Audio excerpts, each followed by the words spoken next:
বাংলাদেশের ঘরোয়া ফুটবলে বিদেশি ফুটবলাররাই নিয়ন্ত্রক। 5ই আগস্ট পট পরিবর্তনে দেশের শীর্ষ ক্লাব আবাহনী বিদেশি ফুটবলার নিতে পারেনি। দেশি ফুটবলার নিয়ে খেলেছে নতুন মৌসুমে।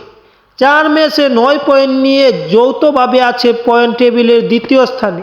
এর চেয়ে বড় বিষয়টা, টানা 5 বারের চ্যাম্পিয়ন সবচেয়ে শক্তিশালী দল বসুন্ধরা কিংসকে তারা হারিয়েছে তাদের যে সর্বশেষ ম্যাচ, সেই সর্বশেষ ম্যাচে। তাই আত্মবিশ্বাস আছে চ্যাম্পিয়ন হওয়ার মতো দল তারা।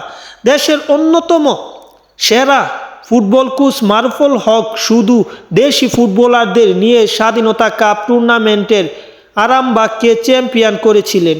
এবার তিনি শুধু দেশি ফুটবলারদের নিয়ে আবাহনীর কঠিন সময়ে হাল ধরতে চায়। নানা সীমাবদ্ধতার মধ্যেও তার লক্ষ্য শিরোপা জয়। আবাহনী সব সময় শিরোপার জন্যই খেলে। এবার পরিস্থিতি ভিন্ন থাকলেও লক্ষ্য অবিচল, তাদের লক্ষ্য শিরোপা জয়ী।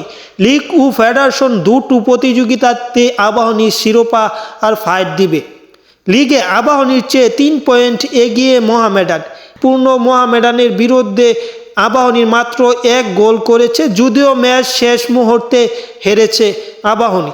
তাই শক্তিশালী স্কোয়াড না থাকা সত্ত্বেও তারা এবার চ্যাম্পিয়ন হতে চায়, এমনটাই বলেছেন মারুফুল হক।